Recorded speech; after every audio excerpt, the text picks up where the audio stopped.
Hello, I'd like to make a video. This is History 101. This is podcast American History 101. I would like to make this podcast about the American history that you didn't hear in your history class.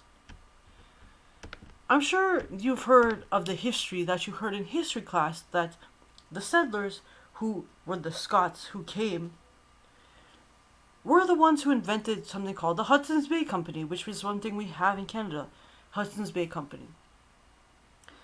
And it's interesting because in history class, there was a lot of things that they didn't tell you that are really, really important for you to understand the fur trade industry.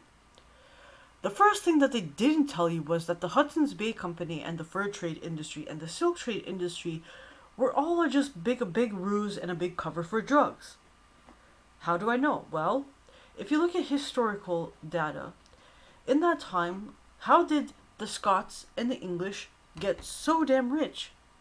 Well, I'll tell you. Because the Scots and the English had a lot of education, not all of them, but I'm talking about the rich ones. Not because there's poor ones and there's rich ones. I'm talking about the rich ones, the ones who have money. They had a lot of education. So, at that time, if you had money, you had the privilege of getting tutors. And that is what they had. And because they had the privilege of getting tutors, they were educated in Latin and Greek. Latin and Greek have these things called codexes, and what they are knowledge passed down in Latin and Greek. And the thing is, in order to read these codexes, you need to understand Latin. And these codexes can have a lot of interesting information that you wouldn't get anywhere else, from esoteric information to demonology information to how to make drugs. And historically, before the internet, the English and the Scots used these Latin texts to make drugs. Very, very highly regarded intellectuals, like for example Avicenna, who was an Arabic scholar, created something called the Canon of Medicine. The Canon of Medicine was a guide on how to cultivate heroin. And the thing is, what the Scots realized, that cultivating anything is actually easy because it doesn't take a whole lot. It costs dollars and cents to do. To grow poppy seeds, what the Scots and the English realized, that they can get it grown in a country like Afghanistan, get it shipped here. What the Scots and the English did was they went and they found the poor people, and what they did was they gave them a little bit of opium.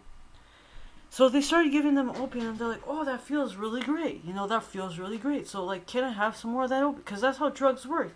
If someone wants to get you addicted to drugs, they'll give you some free, and then you're like, "Oh, that feels amazing. Can I have some?" Yeah, you're gonna have to pay for it now. So this is what's going on. They're like, well, you want that heroin, you're going to have to pay for your heroin. And as a result, they made drug slaves. And then what happened was these people were starting giving them all this money for drugs. So the Scotch and the English understand, like, if we're making all this money from drugs, we have to hide it somewhere because people are going to get suspicious, right? So what they did, what rich people do, that's different from poor people, is rich people create something called trades. If you notice, rich people will be like, oh, they were in the fur trade, they were in the opium trade. Because what rich people realized is, if you create a trade, you can create a business, and therefore you have a job. Because that's how capitalism works. It's like, if I find a way to create a job for myself, then that is capitalism. So what they did was they're like, we're going to create this job called the opium trade. So they get all these poor people to give them lots and lots of money, and they took that money and invested it in fur and silk. And when they invested it in fur and silk, they had to sell it. They had to find a way to hide the fact that they were making so much money on drugs. So if anybody asked them, well, we have a family business, we are fur traders, we are silk traders. And they never explained that in class, that a lot of history, a lot of what you see as rich, when you see those people in those couture dresses, what you realize is all of that material was bought with drug money to hide the fact that they are smuggling drugs. Because historically, the poor people smuggle the drugs, the rich people get the drugs into the country, and the poor people sell the drugs. We are taught that only that poor people sell drugs. No, it's two and two. It takes two to tango.